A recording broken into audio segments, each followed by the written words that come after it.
영혼이 하늘에 가면 신이 하는 두 가지 질문이 있는데 대답에 따라 천국에 갈지 지옥에 갈지 결정된대. 첫째는 인생의 기쁨을 찾았는가이고, 둘째는 자신의 인생이 다른 사람의 인생을 기쁘게 했는가래. 책 읽는 다락방의 제이입니다.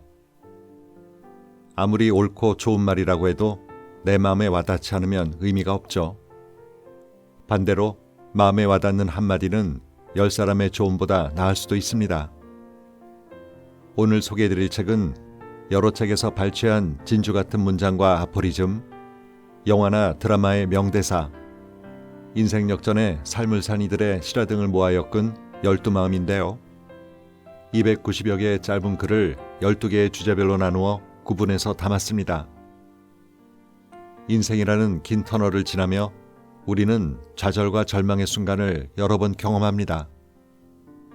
끈기와 용기가 절실할 때, 사는 게 허무할 때, 지치고 힘겨운 순간에 가슴에 새기고 떠올리며 힘이 되어줄 만한 토막글들이 많이 담겨 있습니다. 그럼 책 속으로 함께 들어가 보실까요?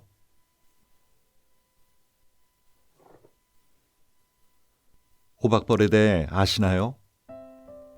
호박벌은 온대지방에 사는 벌로서 노란색 몸통에 배만 볼록하게 튀어나와 못난이로 평가받는 벌입니다. 하지만 호박벌은 세상에서 가장 우직하고 부지런한 벌입니다. 벌 중에서도 가장 일찍 일어나고 늦게 잠자리에 들며 꿀을 모으기 위해 하루 200km 이상을 날아다닌다고 합니다. 여기서 더욱 놀라운 사실은 호박벌의 몸통 구조입니다. 사실 호박벌은 날 수 없는 구조를 갖고 태어났습니다. 호박벌은 다른 벌에 비해 몸통이 크고 뚱뚱한 반면 날개는 작고 가볍습니다. 날개 크기에 비해 몸통이 너무 커서 그 날개로는 날 수 없을 것이라는 게 전문가들의 의견입니다. 날기는커녕 공중에 떠 있는 것 자체가 놀라운 일이라고 전문가들은 말하며 호박벌이 어떻게 날 수 있는지 분석조차 어렵다고 합니다. 호박벌은 어떻게 날 수 있을까요? 그 이유는 자신이 날 수 없는 구조의 몸이라는 사실을 전혀 모르기 때문입니다. 호박벌은 태어나자마자 다른 벌들의 날개짓을 보고 자신도 날개짓을 합니다. 일반적인 날개짓으로는 결코 날아오를 수 없기 때문에 호박벌은 더욱 빨리 날개짓을 합니다. 그렇게 수없이 날개짓을 하면서 날개 안쪽에 튼튼한 근육을 만들어 다른 작은 벌들보다 더 많은 날개짓을 할 수 있게 되면서 날아오를 수 있게 된다고 합니다. 호박벌은 자신이 날 수 없다는 것에는 관심이 없습니다. 오로지 꿀을 모아야겠다는 것과 그러기 위해 반드시 날아야 한다는 생각뿐입니다. 용기란 자신이 두려워하는 것을 하는 것이다. 두려움이 없다면 용기도 없다. 나는 그저 좋아하는 일을 열정적으로 했을 뿐입니다. 전 세계 뮤지컬계에서 가장 영향력 있는 인물이자 가장 성공한 프로듀서로 꼽히는 사람이 있습니다. 바로 캐머런 맥켄토시입니다. 영국 엠필드의 평범한 가정에서 태어난 그는 8살 때 뮤지컬 샐러드 데이즈를 처음 보고 뮤지컬 제작자가 되기로 결심합니다. 그는 꿈을 이루기 위해 연극학교에 진학했지만 좀 더 빨리 뮤지컬을 만들고 싶어서 19살이 되던 해에 뮤지컬 올리버 제작 감독을 찾아가 무조건 일을 시켜달라고 합니다.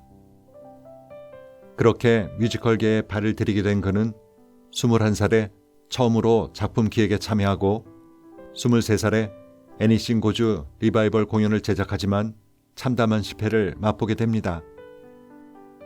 하지만 그는 실패를 통해 사람이 얼마나 절망할 수 있는지를 알게 됐고, 그리고 실패에서 벗어나는 방법도 스스로 찾게 됩니다.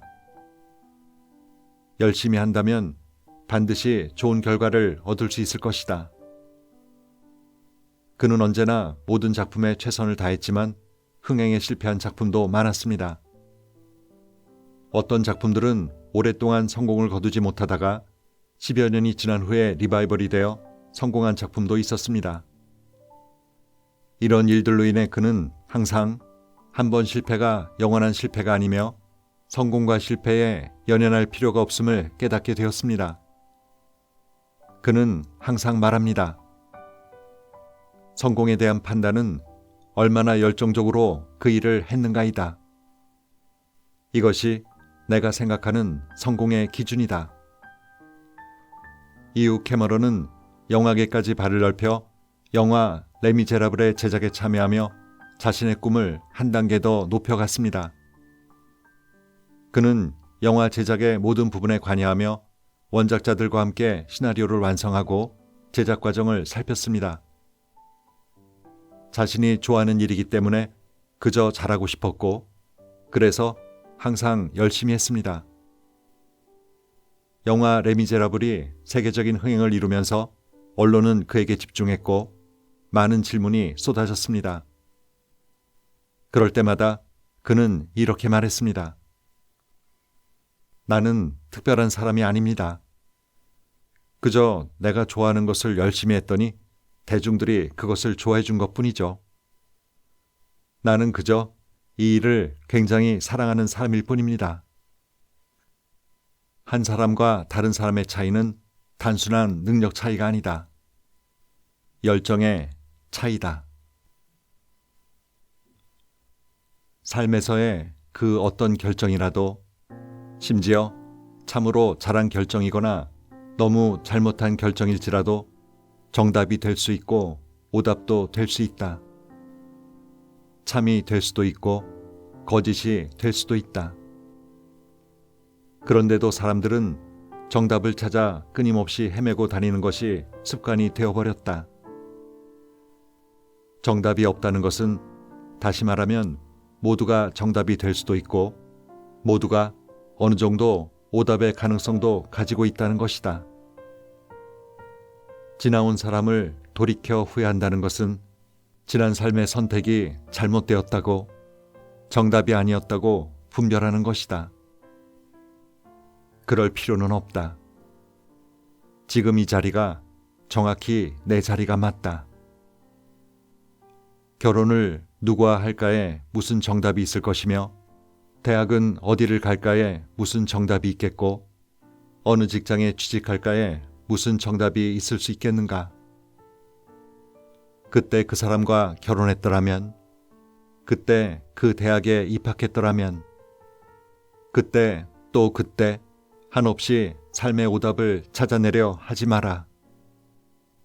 정답, 오답을 나누는 것이 그 분별이 괴로움을 몰고 오는 것이다. 우리 삶의 그런 구분이란 애초부터 없었다는 것을 알아야 한다. 어느 길이든 정답, 오답 나눠 정답인 것이 아니라 그냥 다 받아들이면 그대로 정답인 것이다. 정답 아닌 정답이며 오답 아닌 오답인 것이다. 인내하라. 끝까지 인내하라. 미국의 생활용품 회사인 와킨스사에는 30여 년이 지나도 깨지지 않는 기록이 있습니다. 바로 뇌성마비 빌 포터의 판매 기록입니다. 뇌성마비 장애를 안고 태어난 빌은 오랫동안 직장을 구하려고 노력하지만 매번 거절당합니다. 영업사원을 모집하는 와킨스사도 역시나 빌을 거절합니다. 하지만 빌은 유일한 가족이자 후원자인 어머니를 위해서 다시 영업직을 부탁하기로 결심합니다. 저를 가장 힘든 지옥으로 보내주세요. 아무도 원하지 않고 기피하는 곳으로 절 보내세요. 끝까지 포기하지 않고 노력한 결과 빌 포터는 주위 사람들이 불가능할 거라고 생각했던 취업에 성공합니다. 어렵게 와킨스사에 입사했지만 현실은 냉담했습니다. 그의 장애 때문에 사람들로부터 문전박대를 당하고 오히려 동정받기 일쑤였습니다. 하지만 그는 포기하지 않고 장애 때문에 쓸 수 없는 오른손은 뒤로 감추고 왼손에 무거운 가방을 들고 매일 15km를 걸어다니며 노력했습니다.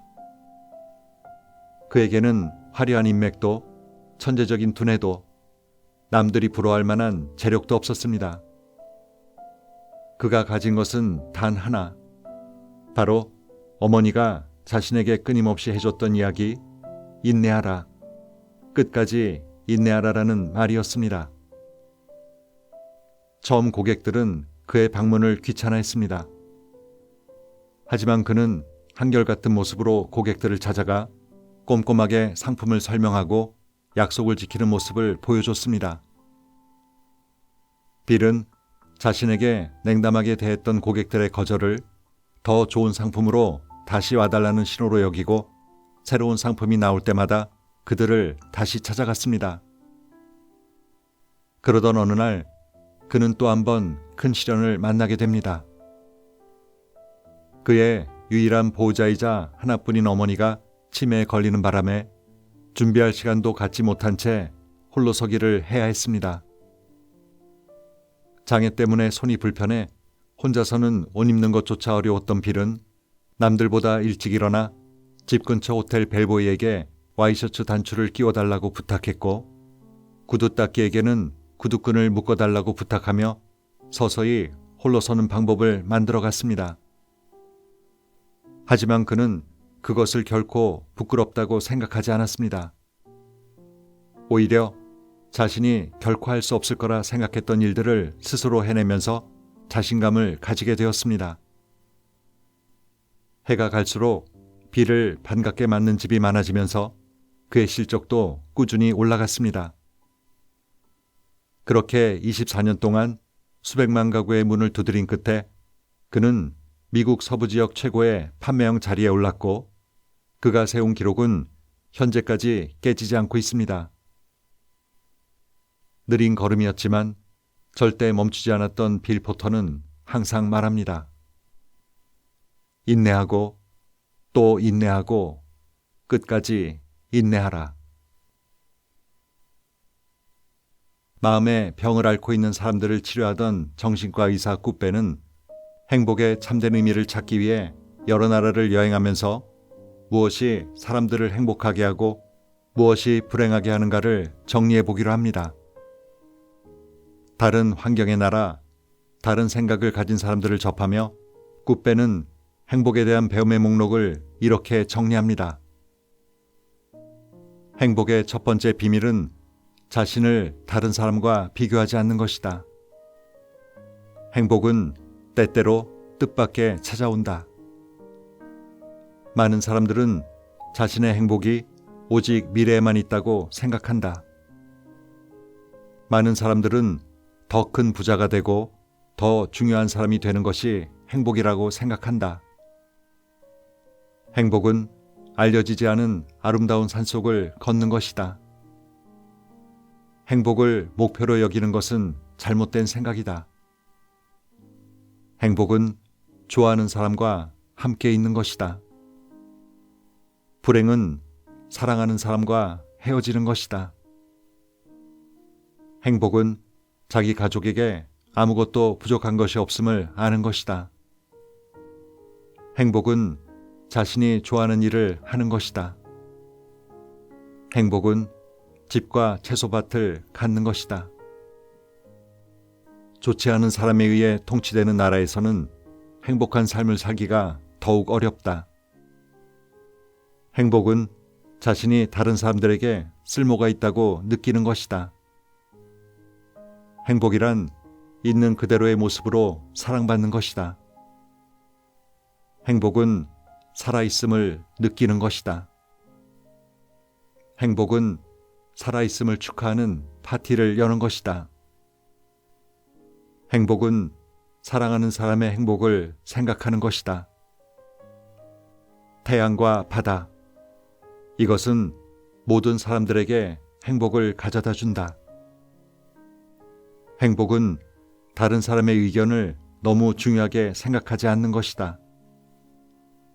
행복은 사물을 바라보는 방식에 달려 있다. 행복의 가장 큰 적은 경쟁심이다. 여성은 남성보다 다른 사람의 행복에 대해 더 배려할 줄 안다. 행복은 다른 사람의 행복에 관심을 갖는 것이다. 꾸빼는 이렇게 정리한 행복에 대한 배움의 목록을 여행 중에 만났던 노승을 다시 찾아가 보여드렸습니다. 그는 목록을 적은 수첩을 노승에게 보여주면서 묻습니다. 맨 처음 만났을 때 행복을 목표라고 여기는 것은 잘못된 생각이라고 말씀하셨습니다. 무슨 뜻인지요? 노승은 웃으면서 이렇게 답했습니다. 삶에서 목표는 많은 일들을 이루게 하는 원동력이지만 행복은 결코 그런 것이 아닙니다. 행복은 미래의 목표가 아니라 오히려 현재의 선택이라고 할 수 있습니다. 지금 이 순간 당신이 행복하기로 선택한다면 당신은 얼마든지 행복할 수 있습니다. 행복의 참된 의미를 알아가는 여행을 한 사람에게 노승은 행복은 스스로 마음먹기에 달려있다는 진리를 알려준 것입니다. 행복은 여정이지 목적지가 아니라는 점을 기억하라. 늘 자신이 불행하다고 여기는 남자가 있었습니다. 날마다 쌓이는 스트레스로 머리가 깨질 것 같았고 남들은 다 행복한데 자기만 모든 일을 그르치는 것 같아 매일매일이 고단했습니다. 어느 날 남자는 더 이상 이렇게는 못 살겠다 싶어 수소문 끝에 한 스님을 찾아갑니다. 그는 스님의 얼굴을 보자마자 한 걸음에 달려가 스님, 날마다 몰려드는 스트레스 때문에 도저히 못 살겠습니다. 이렇게 불행하게는 못 살겠습니다. 제발 행복해지는 비결을 가르쳐 주십시오. 라며 매달렸습니다. 가만히 남자의 말을 듣고 있던 스님은 별다른 대답 없이 정원 손질을 마저 끝내야 하니 이 가방을 좀 들고 있으시게 라며 남자에게 가방 하나를 건넸습니다. 남자는 행복의 비결은 말해주지 않고 무턱대고 가방을 들고 있으라는 스님의 말에 당황했습니다. 하지만 가방이 별로 무겁지 않았고 자신이 갑자기 스님을 방문했으므로 잠자코 기다리기로 했습니다. 가볍게 느껴졌던 가방이 시간이 지날수록 무겁게 느껴지기 시작했습니다. 30분 정도가 지나자 어깨가 쑤시고 팔이 떨어져 내릴 것처럼 아팠습니다. 그런데 스님은 여전히 정원을 가꾸는 데만 몰두하고 있었습니다. 남자는 더 이상 안 되겠다 싶어 스님에게 물었습니다. 스님, 이 가방은 도대체 언제까지 들고 있어야 합니까? 그러자 스님은 허허 웃으며 대답했습니다. 무거우면 내려놓지 왜 지금까지 꾸역꾸역 들고 있는가? 순간 남자는 뒤통수를 탁 하고 맞은 것 같았습니다. 그동안 자신을 힘들게 했던 고민거리들이 꼭 지금 들고 있는 가방처럼 느껴졌습니다. 누가 고민하라고 시킨 것도 아닌데 쓸데없이 머리를 싸매고 앉아 바보 같은 짓을 한 기분이었습니다. 걱정한다고 문제가 해결되는 것은 아니며 집착한다고 어떤 일이 저절로 이루어지는 것도 아닙니다. 자신을 억누르는 마음의 짐만 벗어도 훨씬 가뿐해질 것입니다. 미국 보스턴의 턱스베리 빈민보호소 독방에서는 매일 어린 소녀의 비명소리가 울려 퍼졌습니다. 앤이라는 소녀의 아버지는 알코올 중독자였고 매일 앤과 남동생을 때리기 일쑤였습니다. 설상가상 어머니가 돌아가시자 앤과 남동생은 보호시설에 맡겨졌습니다. 믿을 사람이라고는 남동생밖에 없었는데 남동생마저 병으로 세상을 떠나자 앤은 그만 정신이 상해다가 시력까지 잃어 앞도 볼 수 없게 됐습니다. 비명을 지르며 발작하는 그런 앤에게 돌아오는 것은 신경안정제 뿐이었습니다. 보호소 직원 모두가 앤을 포기했을 때 머리가 희끗한 간호사 로라가 나타났습니다. 그녀는 어디든 자신이 할 수 있는 일이 있다면 최선을 다할 것이라고 마음먹은 사람이었습니다. 로라가 앤을 처음 봤을 때 앤은 손끝 하나 만지는 것도 허락하지 않았습니다. 작고 어린 소녀가 왜 그렇게 됐는지 이해하려는 사람은 로라뿐이었습니다. 로라는 앤을 치료하기보다는 친구가 되려고 노력했습니다. 매일 앤에게 책을 읽어주고 간식을 챙겨줬으며 앤을 위해 기도했습니다. 그리고 늘 앤에게 속삭였습니다. 세상에 포기해도 되는 사람은 없다라고. 로라 덕분에 안정을 되찾은 앤은 2년 뒤 퍼킨스 시각장애아 학교에 입학했고 점차 밝은 기운을 회복할 수 있었습니다. 로라가 병으로 세상을 떠나자 앤은 또다시 외톨이가 됐습니다. 하지만 이미 앤은 희망을 보는 눈과 기적에 대한 믿음을 로라에게 배웠기에 주변 상황을 극복할 수 있었습니다. 앤은 학교를 수석으로 졸업했으며 한 신문사의 도움으로 시력 회복술을 받는 기적을 체험했습니다. 졸업 후에는 로라가 선사해 주었던 희망을 자신과 같은 처지의 사람에게 나눠주기로 결심하고 한 가정의 문을 두드렸습니다. 그리고 듣지도 보지도 못하는 7살 남짓의 작은 소녀와 마주칩니다. 소녀의 이름은 훗날 빛의 천사로 불리는 헬렌 켈러였으며 가정교사에는 바로 앤 설리번입니다. 앤 설리번 선생은 과거 로라가 자신에게 가르쳐준 그대로 자신의 입을 쓰다듬어 입모양을 통해 발음을 익히도록 했고 손바닥에 글씨를 써 단어를 가르쳤습니다.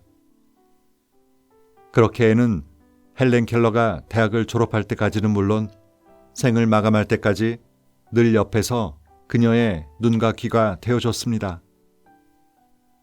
설리번 선생은 반복해서 헬렌에게 이렇게 말했다고 합니다. 실패를 두려워하지 마라. 실패할 때마다 무엇인가 성취할 것이다. 성취하지 못해도 무언가 얻을 것이다. 헬렌 켈러는 평생 눈으로 보는 것과 귀로 듣는 것에는 실패했지만 늘 본질을 보기 위해 노력했습니다. 그래서 소중한 것을 보는 마음의 눈을 가지게 됐습니다. 훗날 헬렌 켈러는 이렇게 말했다고 합니다. 세상에서 가장 아름답고 소중한 것은 보이거나 만져지지 않는다. 그녀의 인생은 실패하더라도 성취하지 못해도 진정한 가치를 깨달은 귀중한 삶이 되었습니다. 늑대의 사랑을 아시나요? 우리는 늑대라는 동물에 대해서 많은 오해를 하고 있습니다. 보통 우리는 음흉하거나 바람기가 다분한 남성을 두고 늑대 같은 남자라고 부릅니다. 하지만 실제 늑대를 살펴보면 전혀 그렇지 않습니다. 오히려 매우 가정적이고 이상적인 남성상이죠.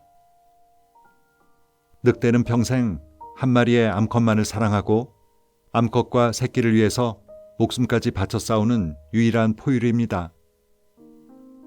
사냥 후에는 암컷과 새끼에게 먼저 음식을 양보하고 주위를 살피며 망을 보다 암컷과 새끼가 다 먹고 난 후에야 배를 채우죠. 또 암컷이 먼저 죽으면 가장 높은 곳에 올라가 울며 슬픔을 토하고 홀로 어린 새끼를 돌보다 새끼가 모두 성장하고 나면 암컷이 죽은 곳으로 가 자신도 굶어 죽는다고 합니다. 우리가 지금껏 오해하고 있는 것과 다르게 늑대는 평생 딱 한 번의 사랑을 하고 평생 그 사랑만 생각하고 그리워합니다. 삶이 힘든 것이 아니라 나 자신이 힘든 것이다. 어려움에서 나를 구출해내는 것도 곤경에 빠뜨리는 것도 나 자신이다. 진정한 의미에서 나를 방해할 수 있는 사람은 아무도 없다. 뭔가 일이 풀리지 않는다고 생각될 때는 자신이 했던 말과 행동을 추적해 보아라. 그러면 알게 될 것이다. 항상 당신을 가로막은 것은 당신이었다. 프로이트, 융과 함께 세계적인 정신의학자이면서 개인 심리학을 수립한 알프레드 아들러의 삶이 힘들다는 당신에게란 제목의 글인데요. 내가 힘들어하는 상황도 나에게 일어난 기쁜 일도 냉정히 헤아려 보면 그 발단은 나로부터 기인합니다. 남 탓한다고 해서 해결되는 일은 아무것도 없다는 걸 우리는 잘 압니다. 그러는 시간에 내가 나를 들여다보고 사랑해야 하는 이유가 아닐까 싶네요. 오늘도 좋은 하루 보내세요.